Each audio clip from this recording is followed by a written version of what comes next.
Si vous n'avez jamais vu de zélotes dans l'évangile, parce que le véritable zélote, ce n'est pas notre frère Serge. Moi, je suis un premier zélote.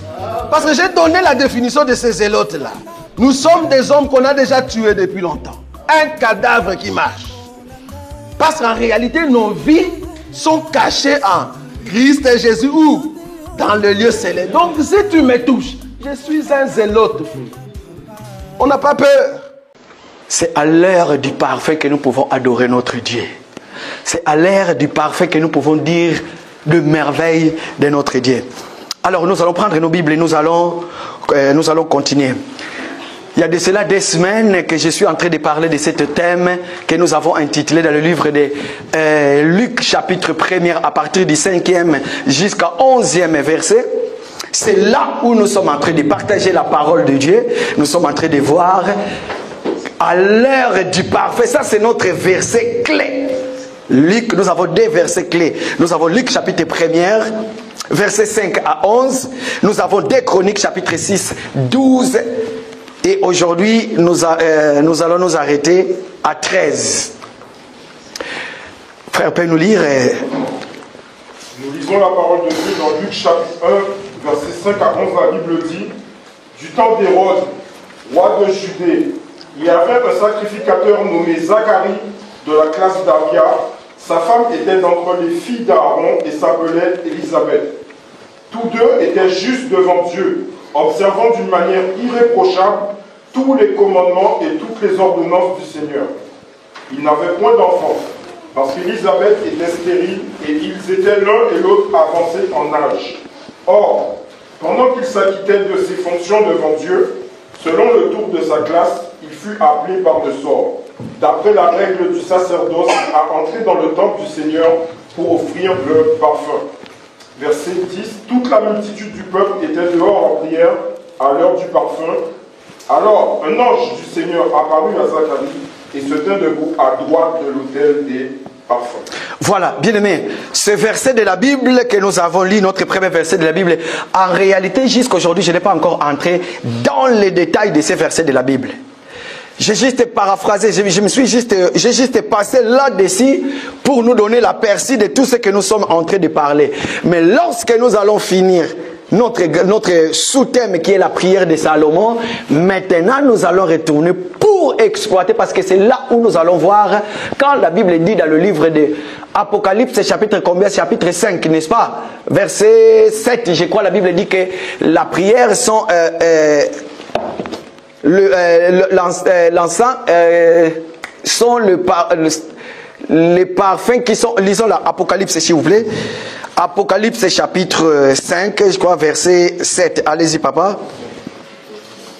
Apocalypse chapitre 5, verset 7. La Bible dit... Pardon, c'est verset 8. Allez-y.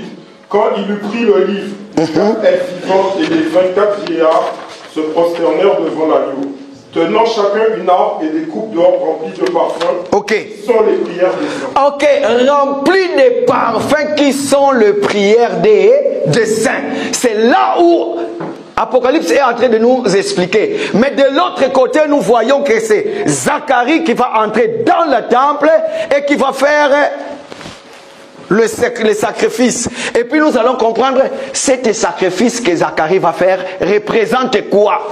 En réalité, c'est quoi la prière qui va monter? Pourquoi? Parce que nous allons voir, lorsque le sacrificateur va entrer dans la sacrificature, il va commencer à brûler l'encens. Or que l'encens, c'est la prière de bonne odeur qui monte auprès de notre Dieu. C'est ça que Dieu aime. Maintenant, nous allons voir quel genre de prière. Ces prières-là doivent être calcinées. Est-ce que des prières que tu fais toi, c'est vraiment calciné? Est-ce que des prières que tu fais toi, quand ça monte, est-ce qu'en bas il y a le cendre qui reste? Pourquoi? Parce que c'est lui qui prie. Sa prière doit être un parfait de bonne odeur. Ça veut dire que ces prières-là a été brûlées. Brûlées par qui? Par Dieu lui-même. Ça, nous n'avons pas encore vu ça. Parce que c'est à l'heure du parfum que ta prière à toi doit être brûlée. Or que la prière brûlée doit être une prière saisonnée. Une prière, quand Dieu l'écoute, quand Dieu entend l'odeur de cette prière-là, il dit, ça c'est l'adoration qui vient de mon église. Pourquoi? Parce que la Bible nous dit que Zacharie va entrer. Mais aujourd'hui, nous n'allons pas tarder d'accord, parce que nous allons y revenir. Ça, c'est notre grand thème. Mon frère, allez-y. 2 Chroniques, chapitre 6, 12 à 13. C'est là où nous allons voir aujourd'hui. 2 Chroniques, chapitre 6, verset 12 à 13, la Bible dit: Salomon se plaça devant l'autel de l'Éternel, en face de toute l'assemblée d'Israël, et il étendit ses mains. Verset 13, car Salomon avait fait une tribune d'airain, et l'avait mise au milieu du parvis. Elle était longue de 5 coudées, large de 5 coudées, et haute de 3 coudées. Il s'y plaça, se mit à genoux en face de toute l'assemblée d'Israël, et étendit ses mains vers le ciel. Parole du Seigneur. Amen. Écoutez bien aimé, la Bible dit quoi? Frère, allez-y maintenant doucement. Répétez le même. Allez-y. Salomon se plaça devant l'autel de l'Éternel. Commence à partir du verset 13, s'il vous plaît. Verset 13. Car Salomon avait fait une tribune d'airain. Ok. Salomon avait fait une tribune d'airain. Comprenez bien, Salomon avait fait quoi? Après la construction du temple, Salomon va faire une tribune d'airain. Allez-y. Et l'avait mise au milieu du parvis. Elle l'avait mis non dans le temple, mais au milieu du parvis. Ok, dans le parvis, c'est là où il y a tout le monde. Allez-y. Elle était longue de 5 coudées. Ok, continue. Large de 5 coudées. Ok. Et haute de 3 coudées. Très bien. Il s'y plaça. Ok. Salomon va faire quoi? Il va se placer devant l'autel qu'il avait fait. Allez-y. Se mit à genoux en face de toute l'assemblée d'Israël. Ok. Le dimanche de la semaine passée, nous avons vu Salomon qui élève les mains. Mais aujourd'hui, nous allons voir le Salomon qui va se mettre à genoux. En réalité, lorsque nous prions, bien-aimés dans le Seigneur, il y a des positions que nous pouvons prendre sans pourtant parler, sans pourtant citer. Juste les positions déjà représentent ce que tu veux dire qui est au fond de ton cœur. Mais l'autre fois, Salomon, dans la même prière, il va faire ces deux mouvements. Salomon va élever les mains. Et puis Salomon va se mettre à genoux. Ou Salomon va se mettre à genoux devant l'autel qu'il a. Allez-y papa. Et étendit ses mains vers le ciel. Après avoir se mettre à genoux, il va étendre encore ses mains vers le ciel. C'est là où nous avons dit, toi qui élèves tes mains vers le ciel, est-ce que tes mains sont propres? Nous avons parlé des mains propres, nous avons donné en long et à large les mains propres. Mais aujourd'hui, nous allons voir Salomon qui se met à genoux. Nous avons dit que dans la typologie, Salomon, c'est la personne de notre Seigneur Jésus-Christ. Le mouvement de Salomon qui va élever les mains, qui va se mettre à genoux. Nous devons le voir aussi à Christ. Voilà. Pourquoi? Si Salomon avait élevé la main, ça veut dire que Salomon était en train de produire un geste qui va devenir dans la réalité. Si Salomon va se mettre à genoux, de l'autre côté aussi, nous devons trouver celui qui va se mettre à genoux. Écoutez bien aimés dans le Seigneur. La Bible va dire que Salomon va se mettre devant le tribune, dans le parvis qu'il avait fait. Écoutez, verset 13. Papa, allez-y. Verset 13. Car Salomon avait fait une tribune d'airain. Il l'avait mise au milieu du parvis. Ok, merci papa. Salomon avait fait une tribune d'airain. Il avait mis où? Au milieu du parvis. Ok, Salomon avait fait une tribune d'airain. Il va le mettre au milieu du parvis. Pourquoi? Parce que Salomon va monter. Papa, est-ce que tu peux nous lire la version CMR, s'il vous plaît? Écoutez. En effet, Salomon avait fait construire une estrade de bronze. Ok. Lui, il dit une estrade de bronze. Comprenez? Tribune, estrade. C'est juste pour que nous essayons de comprendre. Entre la tribune, c'est quoi la tribune? C'est aussi une estrade. Papa, merci. C'est quoi l'estrade en vérité? C'est quoi la tribune en vérité? Vous savez, c'est là où quelqu'un peut se mettre pour parler aux gens. Le tribune, c'est quelqu'un, là où quelqu'un peut se mettre pour élever les mains. L'estrade, c'est là où quelqu'un peut se mettre. C'est comme en ce moment, je suis dans l'estrade, je suis dans les tribunes, je suis en train de parler. Je me suis dit, si Salomon va se lever au milieu de son peuple, il va se mettre debout. Or que celui qui est en estrade, c'est celui-là, tout le monde voit. Pourquoi? Parce que tu es élevé. Et tout le monde écoute ce que tu dis.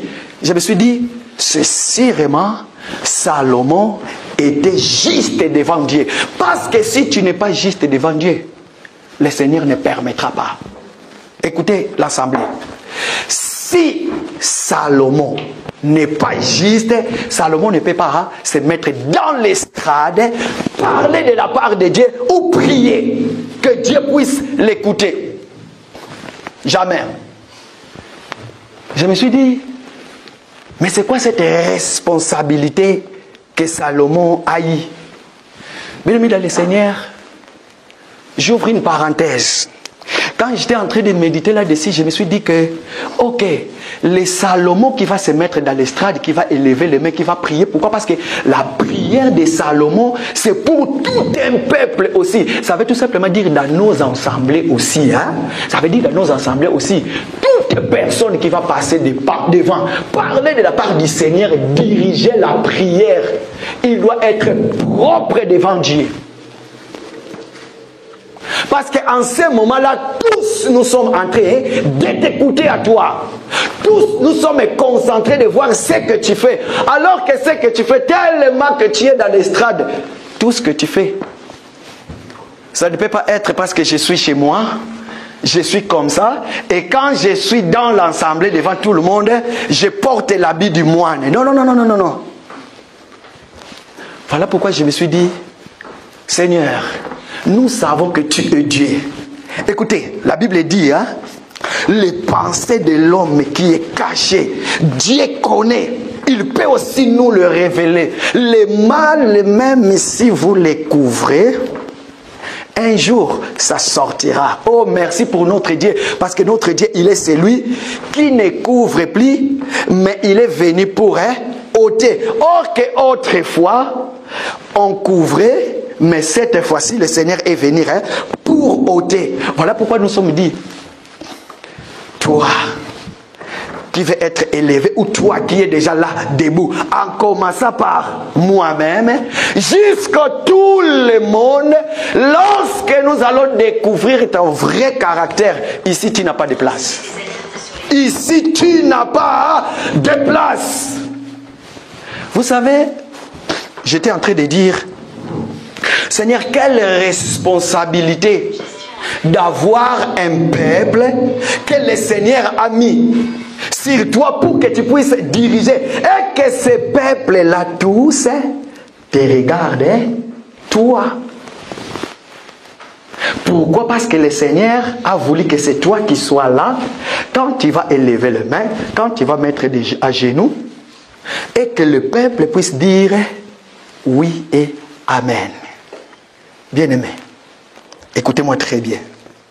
Est-ce qu'aujourd'hui, dans l'ensemble des saints, est-ce que vous savez, si la tête n'est pas bonne, l'ensemble aussi va être comme un serpent. Et si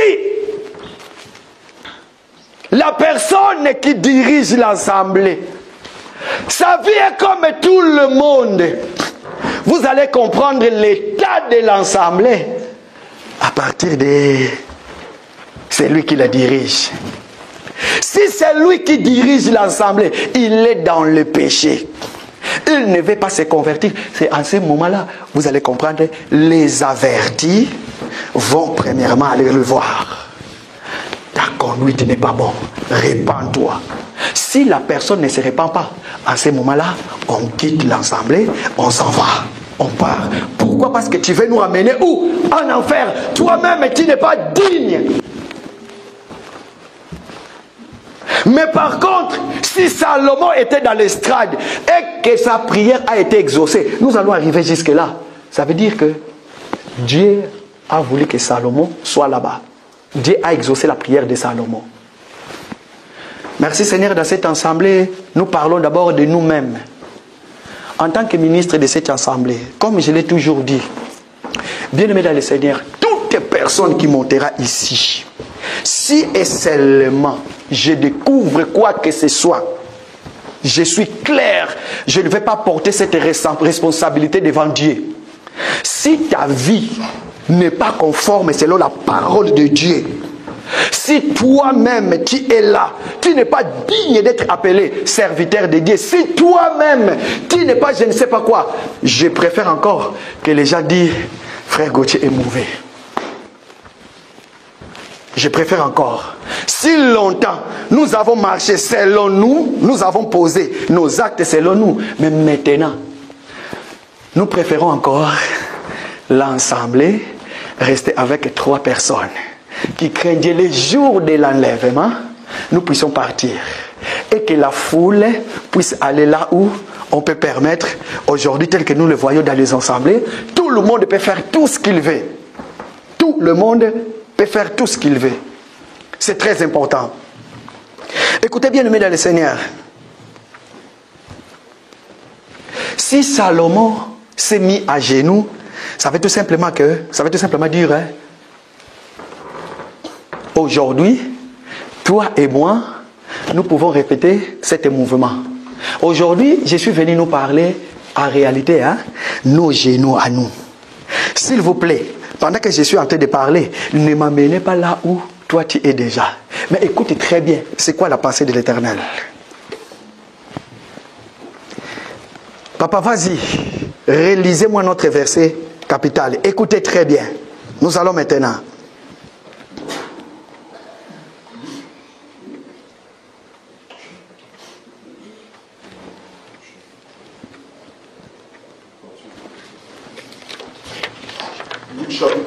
Des Chroniques.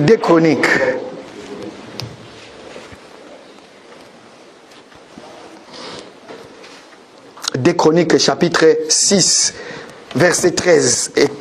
Car Salomon avait fait une tribune d'airain et l'avait mise au milieu du parvis. Elle était longue de 5 coudées, large de 5 coudées. Allez-y, juste en bas. Ouais, et haute de 3 coudées.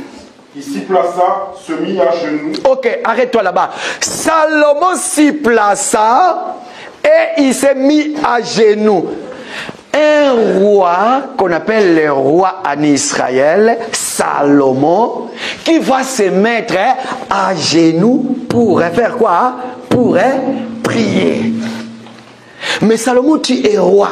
Comment se fait-il qu'un roi, que tout le monde respecte, la Bible ne nous parle pas du monde qui était dans les parvis, mais la Bible nous parle de Salomon, qui va se mettre à genoux devant son peuple pour prier. Si Salomon, qui est roi, va se mettre à genoux, il reconnaît la grandeur de Dieu. Pour ce qui concerne ces sujets, je dois me mettre à genoux et prier. Et à combien plus forte raison, toi, bien-aimé dans le Seigneur? Parce que le geste de Salomon, imaginez aujourd'hui, à cause de la France, le président de la République va inviter toute la population devant lui et il va se mettre à genoux. Ok. S'il va se mettre à genoux, je me suis dit, mais il y a un mais. Ça veut tout simplement dire que les besoins étaient là. Pourquoi? Parce que Salomon a voulu l'intervention de celui qui est le maître des lèvres.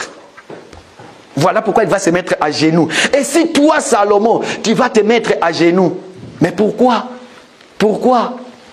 Parce que j'ai besoin que Dieu puisse accomplir quelque chose. En ce moment-là, il ne regarde plus sa royauté. Il ne regarde plus qui il représente en réalité. Mais Salomon va se déplier. Papa, lisez-moi Philippiens chapitre 2, verset 9. Chapitre 2, verset 9 à 11.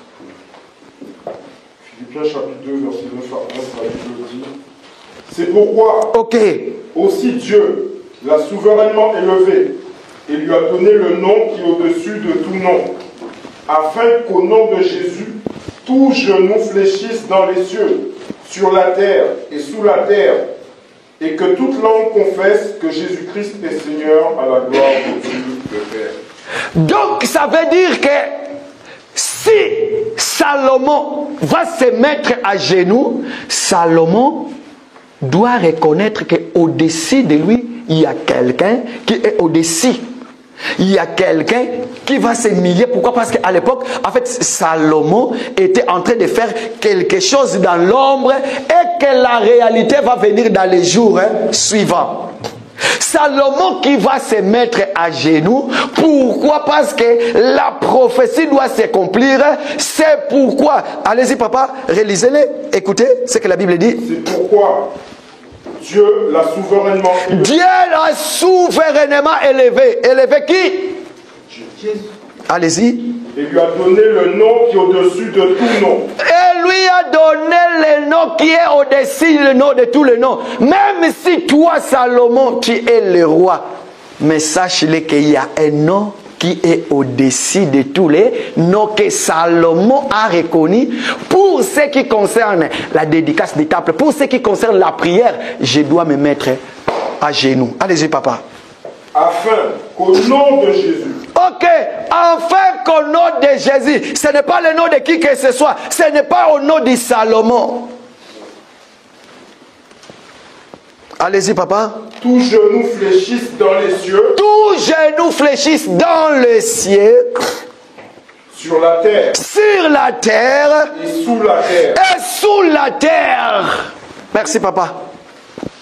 Ça veut tout simplement dire que il n'y a pas le nom qui est au-dessus de tous les noms. Il n'y a pas l'autorité qui est au-dessus de l'autorité de Dieu. Il n'y en a pas, bien aimé dans le Seigneur.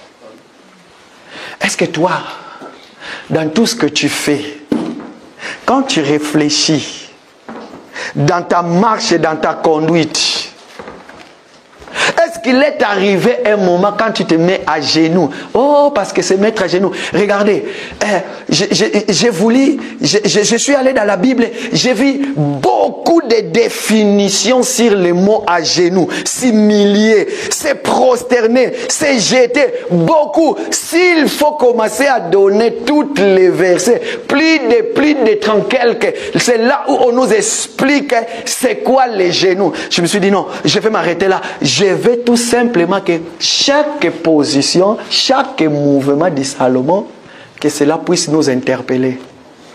Je suis roi, j'ai tout ce qu'il faut, j'ai des gardes avec moi, j'ai un peuple que je dirige, mais lorsque je vais auprès du Seigneur, je dois jeter toutes mes couronnes, je dois enlever tout ce que j'ai et je dois m'humilier devant Dieu.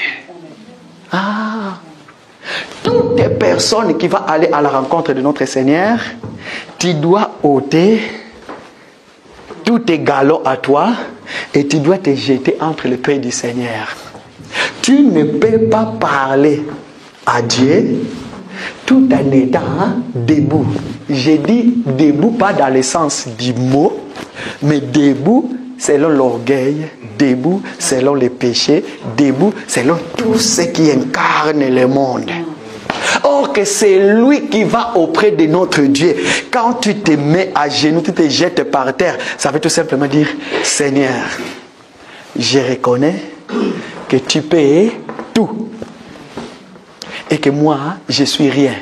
Je disparais et toi apparais. Voilà pourquoi je viens auprès de toi.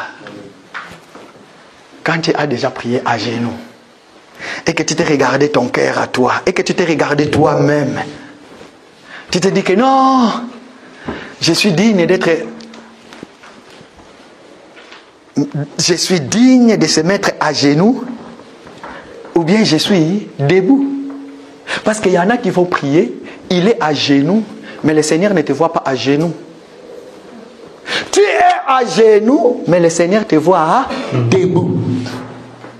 Or que chaque position que tu prends dans la prière a une signification. Quand le Seigneur voit cela, il se dit, un, il reconnaît que je peux tout. Deux, ça veut tout simplement dire que à part moi, il n'y a personne.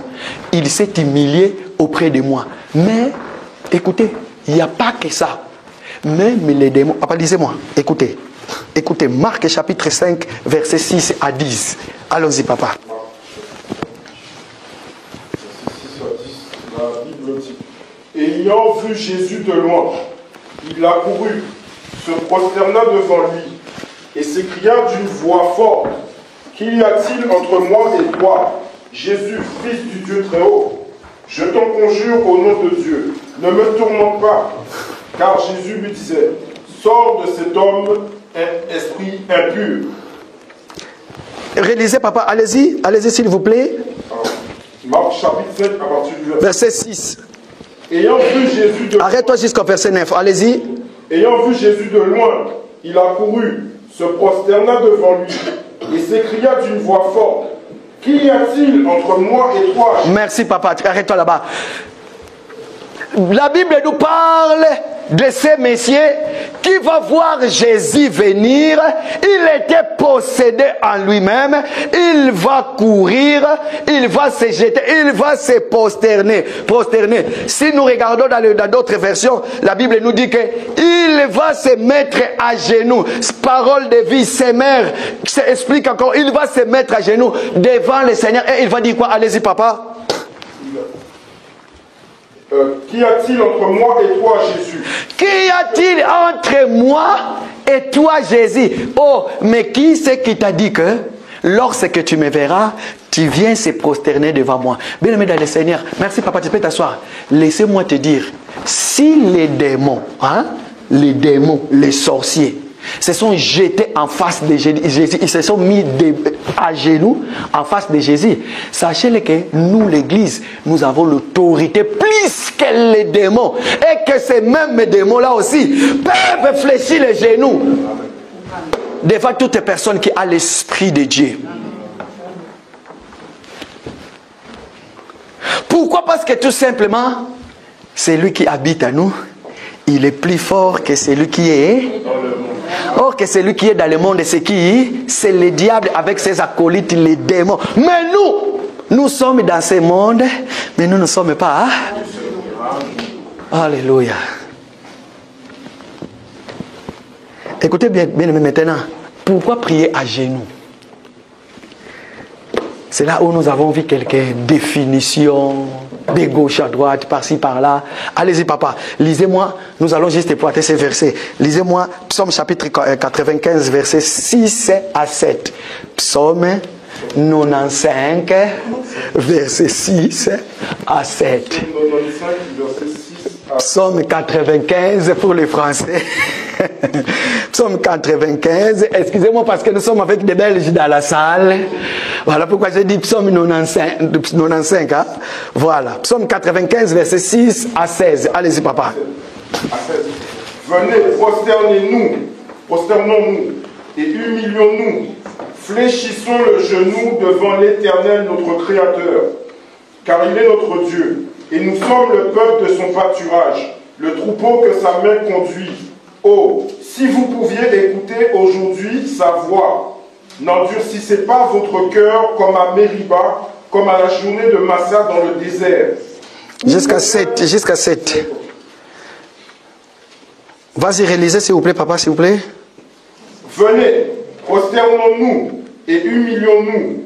Fléchissons le genou devant l'Éternel, notre Créateur. Car il est notre Dieu, et nous sommes le peuple de son pâturage, le troupeau que sa main conduit. Oh, si vous pouviez écouter aujourd'hui sa voix. Écoutez, mon frère va me préparer la version parole de vie. Écoutez, je vais lire la version Semer. La Bible dit, venez et prosternons-nous. Plongeons les genoux devant l'Éternel qui nous a créé. De l'autre côté, dans l'autre version, ils ont dit quoi? Parole vivante. Entrez, courbons-nous, inclinons-nous, mettons-nous à genoux devant le Seigneur qui nous a fait. Alors que la tradition que nous aimons tous, juste pour nous expliquer, c'est lui qui se prosterne, c'est celui-là qui se courbe, c'est celui-là qui se met aussi à genoux. Donc quand on dit je vais me prosterner, je vais me courber, je vais me mettre à genoux, c'est la même chose. Nous avons juste lu ces versions. Pourquoi? Parce que d'autres versions peuvent nous expliquer aussi les mouvements. C'est lui qui se met à genoux, c'est celui-là qui se prosterne, c'est celui-là qui se courbe, c'est celui-là qui se humilie. Maintenant, nous allons dans notre version que nous aimons bien. Allez-y, papa. Psaume chapitre 95, versets 6 à 7. Écoutez ce que dit la Bible. Louis II, allez-y. Venez, prosternons-nous et humilions-nous. Fléchissons le genou devant l'Éternel. Ok. Merci, papa. Arrête-toi d'abord là-bas. La Bible dit, venez, après quoi? Prosternons-nous. Prosternons-nous, mettons-nous à genoux. Ou et humilions-nous. Et humilions-nous. C'est lui qui est en train de se mettre à genoux. C'est en train de se humilier aussi. Allez-y. Fléchissons le genou. Fléchissons les genoux. Devant l'Éternel. Devant l'Éternel. Écoutez bien aimé. Nous fléchissons nos genoux juste devant l'Éternel. Lorsque les choses ne marchent pas, c'est en ce moment-là, tu ne vas pas fléchir tes genoux devant un homme ou devant une femme, mais tu vas aller auprès du Seigneur. C'est là où tu vas fléchir tes genoux. Pourquoi? Parce que tout simplement que les choses ne marchent pas. Je suis dans la tristesse ou je suis dans la joie, mais ce que je vais, je ne le vois pas. Et comment fléchir les genoux? Comment? Pourquoi? Parce que tout ce qui me concerne, tous mes problèmes à moi, écoutez, je les donne à Jésus. Si nous disons qu'un enfant de Dieu est celui qui est capable de se mettre à genoux auprès de Dieu, est-ce que vous savez se mettre à genoux aussi chez un féticheur? Les gens peuvent entrer aussi pour se mettre à genoux chez un féticheur. Chez les autorités aussi. Il y a des gens, d'ailleurs, pour vous dire, cette semaine, j'ai vu une photo où une ex-première dame s'est mise à genoux auprès d'un ex-président de la République. Il s'est mis à genoux. Mais or que nous, écoutez, c'est lui qui se met à genoux. Ça veut tout simplement dire que c'est lui-là qui reconnaît qu'à moi, j'ai plus de péchés, j'ai plus de fautes, j'ai été lavé, mais maintenant, je ne peux pas me mettre debout devant la personne qui est l'auteur de ma foi pour lui parler. Je dois me mettre à genoux. Or que se mettre à genoux, j'ai dit tout à l'heure, il y en a qui sont debout, mais on le voit comme s'il est à genoux. Je peux être debout, mais ma prière, quand ça monte, le Seigneur, quand il voit ma prière, il voit mes genoux. Se mettre à genoux, la position à genoux veut tout simplement dire que j'étais orgueilleux. Il n'y a plus l'orgueil à moi. J'étais escroc. Je ne pratique plus l'escroquerie. J'étais dans le monde comme tout le monde, mais aujourd'hui, je ne le suis plus. Pourquoi? Parce que je reconnais qu'il y a le soleil qui m'a brûlé et que maintenant, la prière qui va sortir de ma bouche, quand ça va monter, avec les douleurs de mes genoux, ça sera la prière calcinée. Ça sera la prière qui n'a pas la beauté mondaine, mais ça sera la prière qui a l'odeur du parfum céleste. Voici pourquoi Salomon va se mettre à genoux. Or que quand Salomon va se mettre à genoux, Salomon c'est un roi. Je suis sûr que Salomon, pour se mettre à genoux, il a ôté ses habits royaux. Il les a mis à côté. Mais écoutez, là où je vais poser la question. Ce matin, j'ai quitté ma maison, je suis venu ici. En venant ici, je me suis dit, est-ce que c'est vrai que je peux me mettre à genoux? Est-ce que c'est vrai? Quand je regarde moi-même, écoutez, les fonds de ton cœur, personne ne les connaît si ce n'est toi-même. Ce que tu as fait depuis hier, avant-hier, depuis tout le temps, personne ne le connaît si Dieu ne le révèle cela. Voilà pourquoi je pose la question. Est-ce que tout à l'heure, quand nous allons nous mettre à genoux dans la prière, nous te verrons à genoux?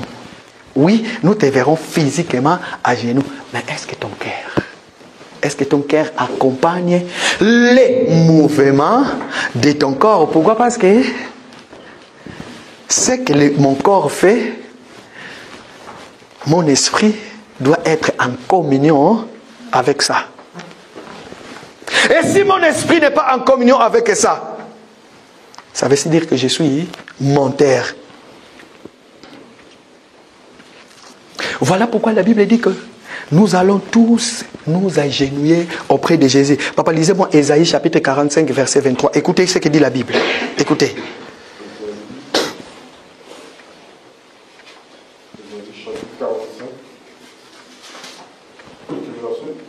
23.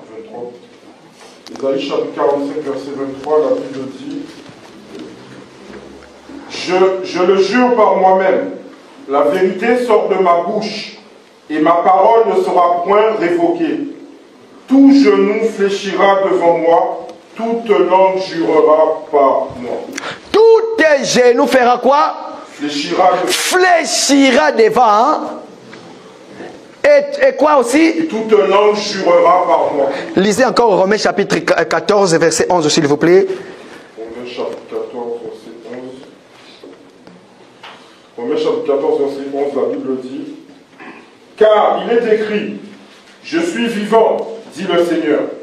Tout genou fléchira devant moi et toute langue donnera gloire à Dieu.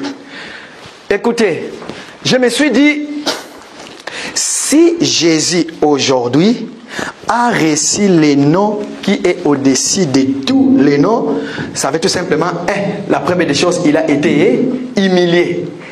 L'humiliation est venue. Sachez-le qu'après l'humiliation, c'est l'élévation. Le Seigneur a reçu le nom qui est au-dessus de tous les noms. Pourquoi? Parce que tout simplement, si nous regardons ce qui est arrivé, Salomon a reçu le succès à cause de ce qu'il avait fait. Or que nous avons regardé, Salomon qui est en train de construire le temple, en réalité aujourd'hui le temple physique n'existe plus.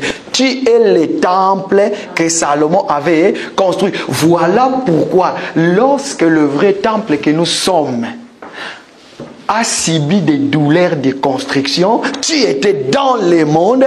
Pendant que tu étais dans le monde, tu faisais tout ce que tu pouvais faire. Mais lorsque tu viens dans le Seigneur, regarde les souffrances. Pourquoi? Parce que maintenant, tu dois abandonner ce que tu faisais autrefois. Tu avais une vie que tu menais. Tu avais des choses que tu faisais. Mais maintenant, tu es dans le Seigneur. Quand tu vois ce que tu faisais toi, les autres les font. Ils sont dans la joie. Les autres les font. Toi tu vois qu'ils sont dans la joie. Ça c'est les yeux physiques. Ils ont la paix. Mais bien aimé dans le Seigneur, c'est le contraire. Maintenant toi, les douleurs, les prix que tu payes, au lieu d'aller là-bas, tu ne vas plus, tu te dis, mes genoux me réclament. Pourquoi? Parce que je ne peux plus les faire.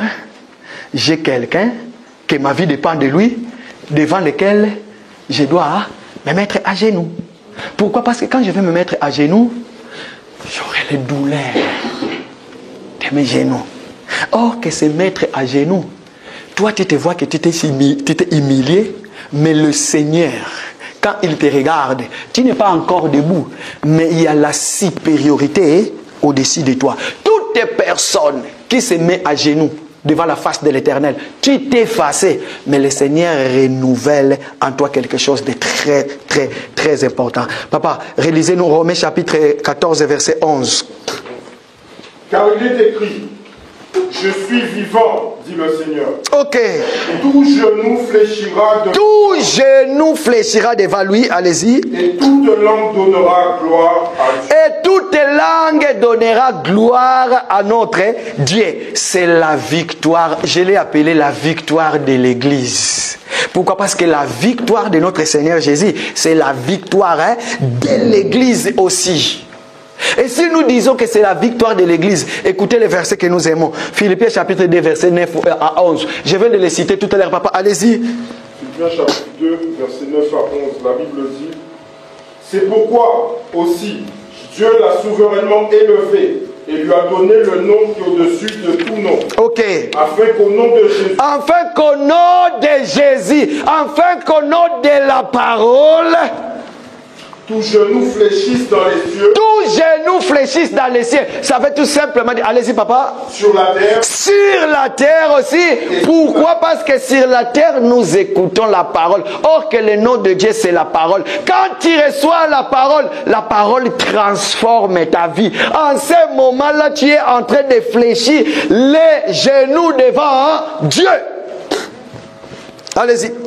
et sous la terre, et que toute langue confesse que Jésus-Christ est Seigneur à la gloire de Dieu le Père. Bien aimé, si le Seigneur a subi cela, pourquoi pas toi? Regardez, j'ai pris des exemples dans la Bible. Nous allons lire un exemple. Il y a quelqu'un qui est allé supplier Jésus. À cause de ce qui lui est arrivé dans la vie, nous pouvons aussi avoir de l'exemple. Parce qu'après, nous allons voir comment et pourquoi Salomon avait fait cela. Pourquoi? Parce que j'avais dit qu'il y a quelqu'un aussi qui doit faire ça. Papa, lisez-moi d'abord. Regardez cette personne qui est allée voir Jésus. Marc chapitre 10, verset 17. Écoutez. Marc chapitre 10, verset 17, la Bible dit: comme Jésus se mettait en chemin, un homme accourut et se jetant à genoux devant lui. Comme Jésus se mettait en chemin et un homme fait quoi? Courir et se Jetant à genoux devant lui. Bon maître, lui demanda. Papa, merci. C'est lui qui a besoin d'une chose. C'est celui-là qui va supplier la personne qui est capable de donner la chose. Et quand tu vas voir la personne, sache-le que tu as une position que tu vas avoir pour convaincre la personne. Mais ici,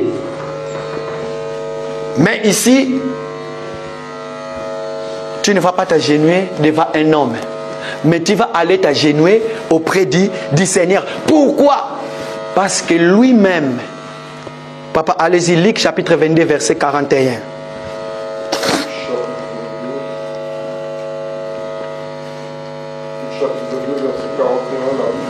Écoutez ce qu'il a fait. Puis il s'éloigna d'eux. Puis il s'éloigna d'eux. Il s'éloigna qui? Il s'éloigna des disciples. Allez-y. À la distance d'environ un jet de pierre. À la distance environ de quoi? Un jet de pierre. Ok. Et s'étant mis à genoux. Et s'étant mis à genoux. Je me suis dit non. Je vais aller contrôler dans notre version. Ça peut nous tromper. Mais tout le monde a dit qu'elle s'est mis quoi? À genoux. Qu'est-ce qui est arrivé? Il pria. Bien-aimé dans le Seigneur, si Jésus voyait ce qui va lui arriver, si Jésus a remarqué l'humiliation qu'il va subir, or que c'était pour sauver l'église, mais la Bible dit quoi? C'était dans le jardin de Gethsemane. C'est là où il va. Résistez-le-moi, papa, s'il vous plaît. Puis il s'éloigna d'eux à la distance d'environ un jet de pierre. Oui. Et s'étant mis à genoux, il pria. Il s'était mis à genoux et il pria. Il dit quoi? Disant: Père, si tu voulais éloigner de moi cette coupe, toutefois que ma volonté ne se fasse pas, mais la tienne. Si tu veux éloigner de moi cette couple, bien aimé dans le Seigneur, je me suis dit, ok, si Salomon de l'autre côté dans la doctrine, il s'est mis à genoux, ça veut tout simplement dire que Jésus aussi dans Gethsemane s'est mis à genoux pour une cause. Alors que Salomon de ses côtés faisait la prière pour dédicacer le temple, mais ici de ses côtés, le Seigneur Jésus va regarder la souffrance, la douleur qui va lui arriver. À cause de quoi? À cause du temple qu'il va construire. Voilà pourquoi la Bible dit qu'il s'est mis à genoux. Et quand est-ce que pour gagner du temps, quand est-ce que le Seigneur a élevé ses mains? Nous avons vu ça de l'autre côté le dimanche passé, que le Seigneur sur la croix a levé ses mains. Bien-aimé, toi qui es là aujourd'hui, je suis venu te dire,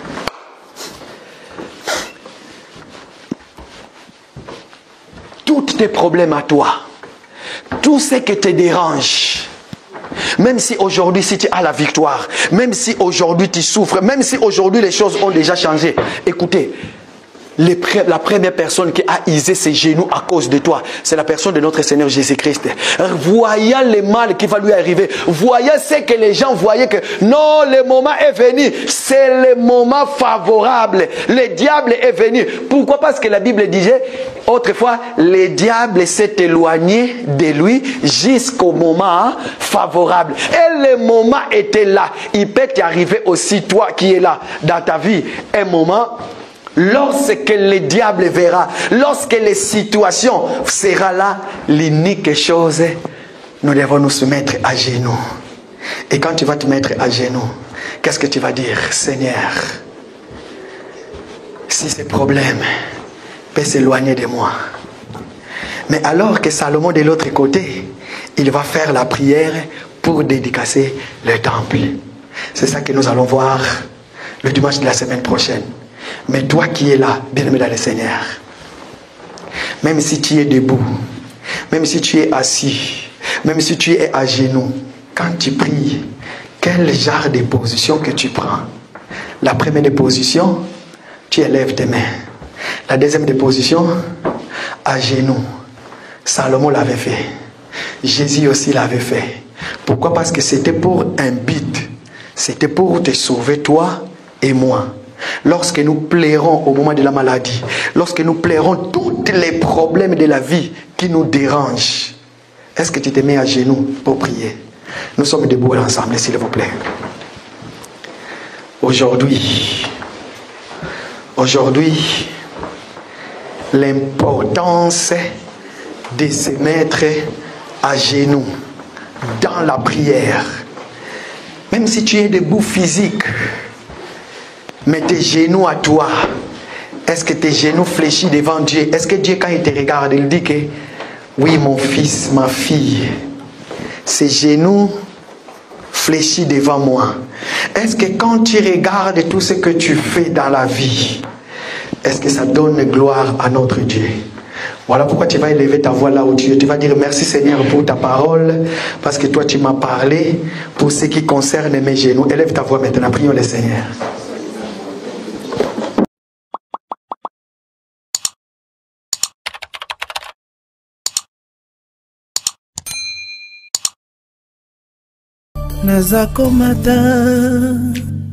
Nazakomata ngai, nazakomata ngai, nga nazakomata.